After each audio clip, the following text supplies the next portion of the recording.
दोस्तों, किसान आंदोलन जो कि देश में बड़ी ज़ोरों शोरों से शुरू किया गया, क्योंकि पिछला किसान आंदोलन ऑलमोस्ट सफल हुआ था। उसकी सफलता को भुनाने के लिए बहुत सी राजनीतिक पार्टियों ने अपने हाथ सेकने के लिए ये आंदोलन को शुरू करवाया, क्योंकि इसका सारा काला चिट्ठा खुलकर सामने आ चुका है। ये कैसे शुरू हुआ, इसकी शुरुआत कैसे हुई, और लोगों को लग रहा था कि ये बहुत जल्दबाजी में शुरू किया गया, परंतु ऐसा नहीं है दोस्तों। ये आंदोलन शुरू करने के लिए बहुत लंबी प्लानिंग की गई, उचित समय का इंतजार किया गया, क्योंकि अब जैसा कि माहौल बन रहा था देश में कि इलेक्शन आ रहे थे, दूसरे मोदी जी की जो लोकप्रियता थी बहुत ज़्यादा बढ़ रही थी, उसको भुनाने के लिए, उसको कम करने के लिए बेसिकली ये जो राजनीतिक पार्टियां थी, इन्होंने किसानों का सहारा लेना उचित समझा। जैसे कि आप सभी जानते हैं, जॉर्ज सोरोस जिसने कि $600 बिलियन सिर्फ भारत में मोदी की सरकार ना बने इसके लिए उसने सुनिश्चित किए हुए थे। इसी पैसे को हड़पने के लिए हमारे किसानों को आगे किया गया। इसके लिए कांग्रेस मेन प्लेयर के रूप में उभर के सामने आई है। ये सारी इन्फॉर्मेशन जो मैं आपको दे रहा हूँ, ये कोई मनगढ़ंत बात नहीं है। ये सारी इन्फॉर्मेशन यूट्यूब पे डिफरेंट वीडियो और सोशल मीडिया के डिफरेंट प्लेटफॉर्म पे अवेलेबल है। थोड़ी सी आप सर्च करेंगे, सारी चीज़ें मिल जाएंगी कि कैसे नवंबर में इस आंदोलन को करने के लिए एक टूल किट तैयार की गई, जिसके तहत मीटिंगें हुई, फॉरेन में मीटिंग हुई। इसके लिए कांग्रेस के कौन कौन से लीडर शामिल हुए, दीपेंद्र हुड्डा हुए, और इसमें जो मेन पवन खेड़ा ने भूमिका निभाई, दिग्विजय सिंह शामिल रहे, और इसमें जो सैम पिट्रोडा उसने काफ़ी अच्छा भूमिका निभाई। और एक डिसाइड किया गया कि 13 फरवरी को आंदोलन किया जाएगा जी, दिल्ली कूच किया जाएगा। और सिर्फ इसका मकसद मोदी को घेरना था। कोई मांगों से इनका लेना देना नहीं है, क्योंकि जो मांगें की जा रही हैं वो टोटल अनुचित हैं। उन मांगों को लेकर किसान के विभिन्न ग्रुप भी आपस में सहमत नहीं हो रहे। तो आप कैसे सोच सकते हैं कि ये मांगे किसान के हित में है, क्योंकि एमएसपी की जो मेन मांग कर रहे हैं, जो मिस्टर पंडेर हैं, स्वर्ण सिंह पंडेर, और जो जगजीत डल्लेवाल हैं, ये मांग कर रहे हैं एमएसपी की, कि एमएसपी मिनिमम सपोर्ट प्राइस के ऊपर फसलें सारी खरीदी जाएँ। तो दोस्तों, जो और ये कह रहे हैं कि सरकार ने अपनी वादा खिलाफ़ी करी, जबकि सरेआम झूठ बोल रहे हैं, क्योंकि पिछले आंदोलन में इनको कोई महत्ता नहीं मिली गई थी। और जो मतलब गुरनाम चढ़नी है, उसने खुद वीडियो पे कैमरे के आगे आके बोला कि ये पिछले आंदोलन में हमारा मुद्दा तो सिर्फ 3 काले कानून वापस कराने का था, एमएसपी की तो कोई बात ही नहीं हुई थी। तो ये लोगों को गुमराह कर रहे हैं, और इनकी इसी बात को लेकर आपस में भी नहीं बन रही। अनजान जो उन लोगों को नहीं पता गुमराह कर रहे हैं किसानों के, छोटे मजदूरों के बच्चों को। अपने बच्चे तो विदेशों में इन्होंने भेज दिए पढ़ने के लिए, परंतु किसानों के, मजदूरों के बच्चों को गुमराह करके ये लोग आगे भड़का रहे हैं और उनका नुकसान करवा रहे हैं। अब सरकार के पास जब एक छोटी छोटी इन्फॉर्मेशन सोशल मीडिया प्लेटफॉर्म पे अवेलेबल हो, और छोटा मोटा कोई पत्रकार भी अगर दिलचस्पी रखता है उन सारी चीज़ों में, तो उसके पास भी अवेलेबल है। तो दोस्तों, क्या हम ये नहीं सोच सकते कि ये इन्फॉर्मेशन सरकार के पास नहीं होगी? कैसे नहीं होगी? सरकार की बहुत सी एजेंसियां काम करती हैं, बहुत सी एजेंसियां इर्द गिर्द देश विदेश सारी जगह काम करती हैं। सरकार के पास भी सारी इन्फॉर्मेशन पहले से थी कि कैसे षड्यंत्र रचा गया, कौन इसके पीछे फंडिंग कर रहा है और क्यों हो रहा है ये आंदोलन। इसलिए सरकार ने सख्ती के साथ इसके साथ पेश आई। अब सरकार एक कदम और आगे बढ़ने जा रही है। सरकार ने डिसाइड कर लिया, हरियाणा सरकार ने, कि जिन मतलब के आंदोलन के अंदर जिन किसानों ने उपद्रव फैलाया, किसान के नाम पे बेसिकली किसान कहना तो गलत है, किसान नहीं, जो भी ये पेड़ लोग थे जो कि आंदोलन के लिए गए थे, इन्होंने जो उपद्रव फैलाया, इनके सारों के पासपोर्ट कैंसिल किए जाएंगे, इनके वीज़े कैंसिल किए जाएंगे। दोबारा इनका जो पंजाबियों का एक सपना होता है कि फ़ॉरेन में जाकर सेटल होएं, उसको तो उन्होंने तार कर दिया। अब दोबारा जो आइडेंटिफाई हो जाएंगे लोग, वो तो कहीं नहीं जा पाएंगे, करेंगे यहीं पर दिहाड़ियाँ, यहीं पर फिर नारे लगाते मिलेंगे आपको, क्योंकि अब उनका विदेश जाना बहुत मुश्किल कर दिया सरकार ने। सरकार ने जो उनकी लिस्टें बन रही है, आइडेंटिफाई हो रहे हैं ड्रोन के थ्रू, जिन्होंने अपने ट्रैक्टर के जरिए तोड़ने की कोशिश करी, ब्रिज तोड़ने की कोशिश करी है, रास्ते में से अवरोधक हटाने की कोशिश करी है, या पतंग से ड्रोन गिराए हैं, वो सारे लोग इसमें आएंगे। जो पत्थर मार रहे थे, मुंह पे नकाब बांध कर भी पत्थर मार रहे थे, जो प्लानिंग के साथ गए थे, कोई ग्रिल तोड़ रहा था पुल की, कोई कुछ कर रहा था, वो सारे लोग इसके लपेटे में आएंगे। दोस्तों, सरकार बहुत लंबे तौर से इनकी एक लिस्ट तैयार कर रही है, और सारी ये एम्बेसी में जाएगी, और जिनका पासपोर्ट है, किसी का वीज़ा लगा है, तो उनके कैंसिल होंगे। कोई बाहर से आया है तो दोबारा मुड़ के वो जा नहीं पाएगा। अगर लिस्ट मतलब अनाउंस होने से पहले पहले चला गया तो चला गया, इस उसके बाद वो यहीं पे गाय भैंस चराता हुआ मिलेगा आपको। तो दोस्तों, सरकार के पास सारी इन्फॉर्मेशन थी, इसी वजह सरकार सख्ती से पेश आई। भगवंत मान सरकार ने थोड़ी सी मतलब कि कह सकते हैं हम, समझदारी तो नहीं कह सकते हैं, थोड़ी सी इन्होंने मतलब कि अपनी ओर से बहुत होशियारी दिखाई कि चलो हाँ, ये हमारे यहाँ तो नहीं कुछ कर रहे, लेकिन ये मेन मुद्दा तो भगवंत मान जी सरकार का ही था। क्योंकि पिछले इलेक्शन में वादा तो इन्होंने किया था चुनाव में आने से पहले कि आप मुझे अमरिंदर सिंह को हटाइए तो देखिए हमारी सरकार आते साथ ही हम सारी उसके ऊपर एमएसपी दे देंगे। अपना वादा तो इन्होंने पूरा नहीं किया। इन्होंने सोचा मैं ये गेंद पुश करके आगे सेंटर के पाले में डाल दूँ, पर सेंटर के पास इन्फॉर्मेशन थी कि ये किसान ऐसे नहीं आ रहे, क्योंकि इनकी आपस में भी एकजुटता नहीं है। पंजाब हरियाणा के किसान सबसे ज़्यादा इसमें वो शामिल होने की बात करते हैं, वो पंजाब हरियाणा में से भी सबसे ज़्यादा पंजाब के किसान, जिसमें कि दोस्तों ये किसान जो चुड़नी की को तो छोड़िए, आप जो पंजाब से जो लेके चले इस समय, जिन्होंने धरना प्रदर्शन के लिए आह्वान दिया और लोगों को लेकर चले हैं, इनके खुद के बच्चे बाहर हैं। इन्होंने शुभकरण को मरवा दिया, आज उसका शायद पोस्टमार्टम हो रहा है, उसके बाद उसका संस्कार हो जाए, इतने दिन से लटकाए रखा, एक गरीब घर का बच्चा मरवा दिया। इनका किसी का कुछ नहीं बढ़ा, इनके बच्चे तो मतलब कि विदेशों में पढ़ रहे हैं। अब देखिए इनकी क्या वो पॉलिसी है, अपने बच्चे भेजो विदेशों में, यहाँ के बच्चों से पत्थरबाजी करवाओ। पूरे जम्मू कश्मीर के पैटर्न पर चल रहे हैं ये लोग। अपने बच्चे बाहर पढ़ाओ और यहाँ के बच्चों को बताओ जी तुम्हारे को ये नहीं मिल रहा, तुम्हारे को वो नहीं मिल रहा। अरे भाई, इतना तुम्हें हमदर्दी है इनके साथ तो पहले क्यों नहीं खड़े होते इन लोगों के साथ? आप अपने जो लेबर रखते हो अपने खेतों में, आप उनका शोषण करते हो। आप जो अपने खेतों में काम करने के लिए बढ़ाते हो, वो कहते हैं झोना लगाने की, हमें जीरी लगाने की हमें पैसे बढ़ा दिए जाएँ, तो आप उनको नहीं देते हो मज़दूरों को। आप इनका हमदर्द कहाँ से बनने शुरू हो गए हो? आप कभी इनके साथ हमदर्दी करते हो? कभी नहीं करते हो आप इनको, आप हमेशा इनका शोषण करते हो। और जब आप उनका साथ चाहिए होता है तो कहते हैं जी किसान मजदूर भाई भाई भाई भाई। ऐसे नहीं होता ना, भाई बनाया तो भाई को पूरे अधिकार भी दिए जाते हैं। ऐसे नहीं है कि काम लेना हो तो भाई भाई, बाकी कोई मतलब नहीं है। पत्थर लगवाने हों उनके फेस आ जाएंगे सामने, दोबारा मुड़ के पूरी ज़िंदगी बाहर नहीं जा पाएंगे अगर सरकार ने जिस तरीके से कहा उस तरीके से एक्शन ले लिया तो दोस्तों ये इनकी करनी कथनी में बहुत अंतर होता है। लोगों को भी सोचना चाहिए कि यार हम इनके पीछे क्यों लगें, ये तो अपना पैसा कमा रहे हैं। क्योंकि टूल किट के तहत काम हो रहा था, सारी चीज़ें ओपन है, ओपन प्लेटफॉर्म पे अवेलेबल हैं इस समय।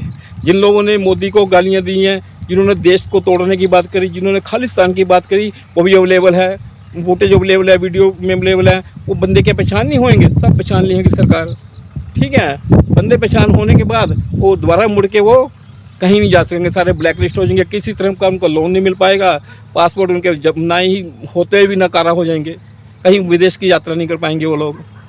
तो नुकसान किसका हुआ? आम आदमी का। और फ़ायदा कौन उठा गए? ये नेता, जिनको तो पीछे से पैसे मिल रहे थे, आगे भी और मिल जाएंगे इनको। तो धरना इनका फेल होता है, पास होता है, ये तो पैसे ले चुके हैं ना। आप लोग सोचना है कि आपको इनके साथ क्या करना चाहिए था।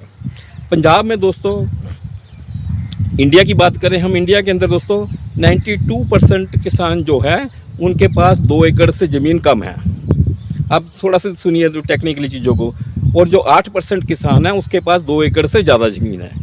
यानी कि 2 एकड़ वाले ज़मीन वाले किसान को तो बेचारे को, बाहर कहीं किसान को तो अपनी फसल बेचने की नौबत ही नहीं आती। इतनी फसल कम होती है उसकी कि वो तो गांव में ही क्या, आसपास के लोग ही, अगर उसने पशु रखी हैं उसके पशु लेने, उनके दूध लेने लोग आते हैं, 8-10 लोग आते हैं, वो इसकी सारी वो खरीद लेते हैं। 4 बोरी मुझे दे देना, 8 बोरी मुझे दे देना, कनक 10 बोरी मुझे दे देना, उसका वहीं बिक जाता है। उसको बहुत ज़्यादा परेशान होने की ज़रूरत नहीं पड़ती है। वह बड़े किसान, परेशानी तो इनको ही है सबसे ज़्यादा, वही उकसाते हैं कि जी हमारे को ये नहीं मिल रहा, और वो काम नहीं करना चाहते। उनके अपने बच्चे तो गए हैं बाहर, विदेशों में बैठे हैं, उनको तो काम नहीं करना, ना ही उनको तो सिर्फ कुर्ते पहन के धरने प्रदर्शन करने हैं। खेत में काम कौन कर रहा है? इमिग्रेंट लेबर्स, माइग्रेंट लेबर जो कि कर रहे हैं, यूपी बिहार के बंदे काम करते हैं। अब पहले तो किसान का अपना परिवार होता था, उसको उसका देखना, अब दूसरे लेबर का खर्चा भी इसको ऊपर पड़ रहा है, वो भी उसको बर्दाश्त करना। इसके बावजूद वो रिस्क नहीं लेना चाहता। वो कहता मैं क्यों करूं, मैंने झोना लगा दिया, पानी पंजाब का कितना नीचे जा रहा है वाटर लेवल, क्या फ़र्क पड़ता है मुझे? पंजाब का पानी जहरीला हो रहा है, मुझे क्या पड़ता है? मुझे तो पैसे मिल रहे हैं ना। किसान इस मामले में बहुत खुश है कि मैं तो सेफ काट रहा हूँ, मुझे क्या लेना देना पंजाब के लोगों से, या पंजाब की ज़मीन से, या पंजाब के पानी से। मेरा पेट, मेरा घर भरना चाहिए। और इसी तरह से वो देखते हुए वो नहीं सोच रहा कि अरे बाकी जो पंजाब का हम कितना बुरा हाल करते जा रहे हैं किसानी के नाम पे, इसको तो सोचें।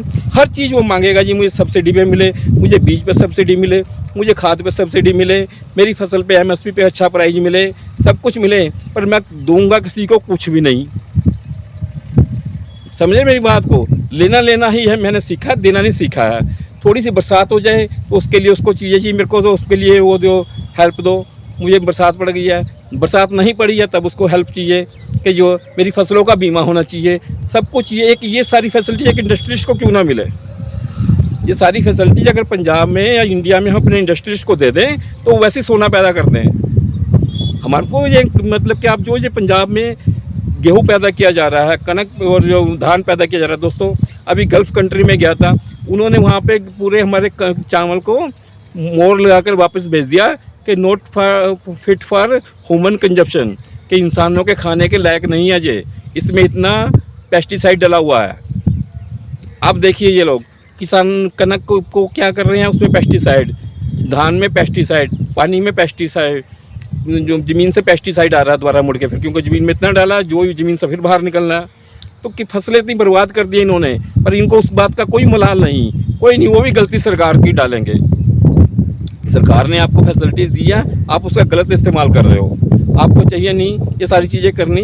अगर आप जो सरकार कह रही है आपको फसलों का डाइवर्सिफिकेशन करो, जो चीज़ें हम बाहर से इंपोर्ट कर रहे हैं उनको आप लोग उगाइए, आप उस पर तैयार नहीं होते। नहीं, हमें तो नुकसान हो रहा है। तुम्हारे को किस बात का नुकसान भाई? जो तुम्हारे को, अगर हम सरकार तुम्हारे को ऑर्डर पे उगा रही है तो तुम्हारे को पैसे दे रही है, बढ़िया।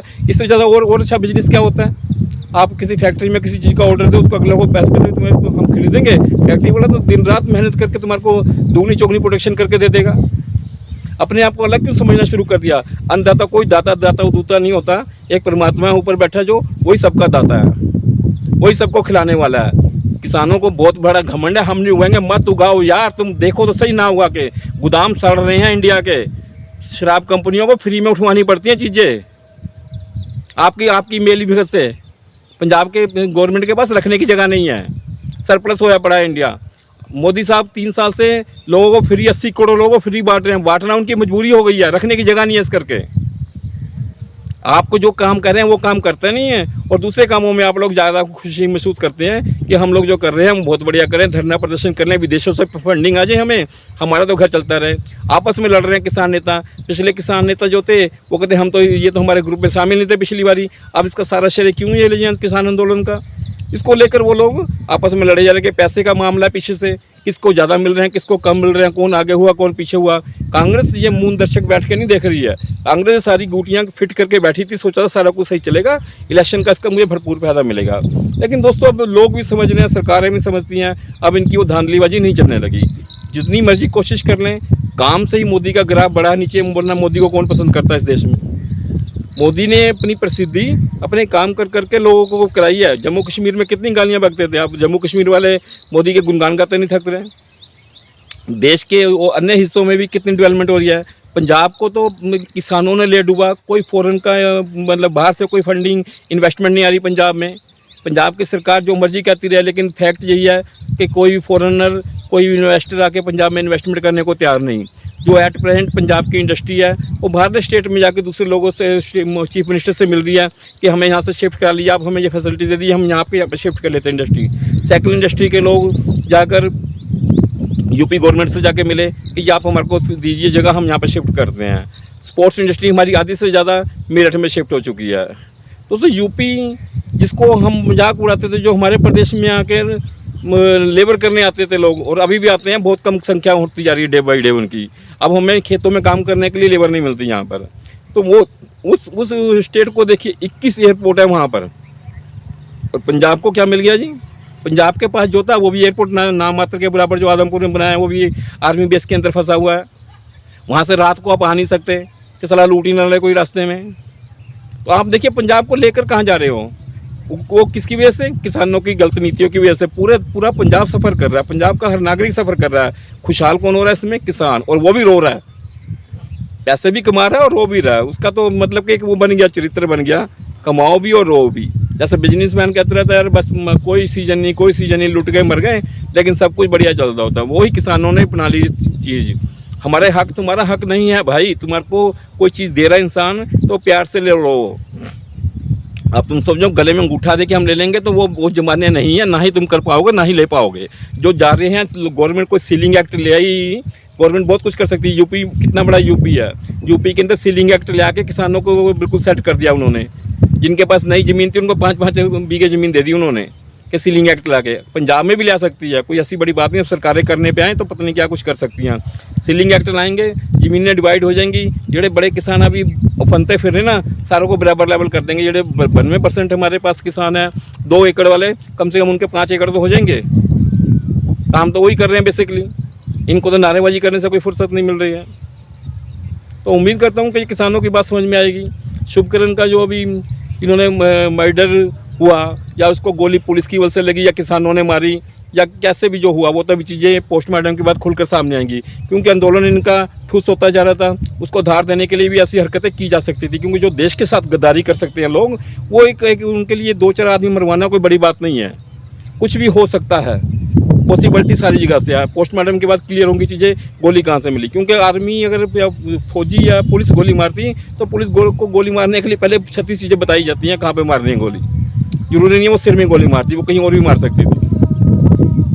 और इन्होंने जो उपद्रव मचाया था कि उसको जला के, पराली जला के उसमें मिर्चें डालकर पत्थर मार, ये कर वो कर, वो सारी चीज़ें भी कैमरे में हैं, वो भी सारी क्लियर हो चुकी हैं। गोली की रिपोर्ट भी सामने आ जाएगी, वो भी क्लियर हो जाएगी। तो दोस्तों, इसका खामियाजा एक आम आदमी, कोई गरीब आदमी के बच्चों को भुगतना पड़ता है। ये जो लीडर्स बैठे हैं आगे ले आके, भीड़ ले आके गिनती से लेके जाते हैं, हर किसी के पैसे बांध देते हैं कि महीने बाद तुम्हारे घर में इतने पैसे आ जाएंगे, लड़के को भेज दो, बच्चे को भेज दो। और यहाँ वैसे भी पंजाब में नशा इतना फैला हुआ है, लोग कहते चलो पिंडों से ज़्यादा थोड़ी देर के लिए जाए वहाँ पे। आप हैरान होंगे, हरियाणा के किसानों ने इस बात की कंप्लेंट करी है कि पिछली बार किसान आंदोलन के समय जहाँ पे धरने पे बैठे थे सिंगू बॉर्डर पे, वहाँ के आसपास के किसानों के बच्चे नशेड़ी बन गए। वो इस बात के कहते कहते हमारे बच्चों को चिट्टे की आदत लगा दी पंजाब के किसानों ने। इस बात का वो ऑन कैमरा दोष देते हैं पंजाब के किसानों को। आप देखिए कहाँ लेके जा रहे हो पंजाब को, आप क्या इमेज बनाते जा रहे हो पंजाब की। पंजाब के नाम पे धब्बा नहीं बनो किसानों, कुछ करना है तो अपने खेत में बैठ के फसलों को डाइवर्सिफिकेशन करो, अलग अलग किस्म की फसल लगाओ। ये मत सोचो बस मेरे को धोने धान और आलू पर जो मिल रहा है मैं उसी में हूँ और उससे आगे कुछ नहीं करूँगा। देश को रखने की तंगी हो रही है, उसकी मुझे कोई परवाह नहीं। अगर कोई प्राइवेट कंपनी को कहते हैं गोदाम बना लो, उसके लिए तुम्हें परेशानी के प्राइवेट कंपनी गोदाम क्यों बना ले भाई, तुम्हें क्या परेशानी है भाई। सरकार को बेच रहे, सरकार ने तो किसी न किसी को देना है। क्या करेगी सरकार, सड़ा के फेंके। चलिए दोस्तों, ये किसानों को शायद कुछ समझ में आएंगी बातें कि नहीं आएंगी, लेकिन ये लोग भड़केंगे जरूर इस बातों को सुनकर कि इनको वैसे जो देश के साथ नहीं है उनको तो भड़कना लगना ही है, क्योंकि उनका सारा प्लान फ्लॉप हो गया। आगे की रणनीति क्या बनती है, सरकार सख्ती से निबड़ने के मूड में है। सरकार नहीं इनको बख्शेगी इस बारी, चाहिए भी नहीं किसी को साथ वो बख्शना। अगर सरकार को लगता है कि ये गलत कर रहे हैं और नजायज़ वो कर रहे हैं तो उनको उसी हिसाब से एक्शन लेना चाहिए। वरना हर किसी का हौसला खुलेगा कि भीड़ इकट्ठी करो और बाद में देश को तोड़ने की बात करो, खालिस्तान की बात करो, मोदी को मारने की बात करो, सब कुछ करो। ये धरने में सब कुछ जायज़ है। और ये करवा कौन रही हैं जो पार्टियाँ, सबसे बड़ी बात है जो नुकसान हुआ 240 करोड़ का करी सरकार जो पहले ये बड़े बड़े नेता बैठे ना इनकी प्रॉपर्टियां बेच के वो पूरा किया जाए। शुभकरण के घर के बच्चा जो मरा है उसको पैसा भी इन्हीं पार्टियों के उससे इकट्ठा करके दिया जाए। सरकार को अपने पर खर्चा लेने की क्या लोड़ है, इन्होंने इकट्ठा कराया ना, इन्होंने बुलाया ना, और धरना देते हैं। अगर ये उसको धरना दे सके, कंट्रोल नहीं कर सके तो जिम्मेवारी भी इनकी है। इनके खर्चों से दिया जाना चाहिए सारा। और जो जिनकी प्रॉपर्टियां बेची है सारा कुछ पूरा कीजिए। सरकार का जो खर्चा नुकसान हुआ वो पूरा कीजिए। टोल प्लाजों के खर्चे पूरे कीजिए इनसे, हैं। अभी आप देखेंगे इनके कारण ही ये लाडो वाली का जो टोल प्लाजा 325 रुपये आना जाना कर दिया है कार का। कहाँ दोस्तों ये 200 रुपये के पास था। इनके आंदोलनों के कारण ही ये सोचते हमने 4 दिन बंद करा दिया, उसके बाद वो पैसे बढ़ा देते हैं। उस बात का इनको कोई वो नहीं होता कि पैसे बढ़ रहे हैं। उस बात के नुकसान तो आम आदमी को होता है ना इनके धरने प्रदर्शन से। नौकरियां से कौन जाता है आम आदमी, परेशानी की तो किसी का बच्चा मर रहा है, किसी की कोई डिलीवरी सड़क पे हो रही है, किसानों की वजह से, पर इनकी सेहत पे कोई असर नहीं। शुभकरण के घर पे पार्टियों ने तांता लगाया पड़ा है, गायब गाय सब पार्टी पहुंच रही है। इलेक्शन का दौर है, कोई ये नहीं कह रहा। पंजाब गवर्नमेंट ने अनाउंसमेंट जरूर करी है कि 1 करोड़ रुपये दिया जाएगा, और दूसरी पार्टियां, अच्छी बात है जो किया उन्होंने, जो दूसरी पार्टियां जा रही हैं उसके घर पे कुछ पैसे इकट्ठे करके दो ना अपने पार्टी फंड में से। बस बात सुन के हाँ बहुत बुरा हुआ ये करके आ जाए तो वो अच्छी बात नहीं है। मिलते हैं दोस्तों अगली वीडियो में, तब तक आप अपना ख्याल रखिएगा। नमस्कार।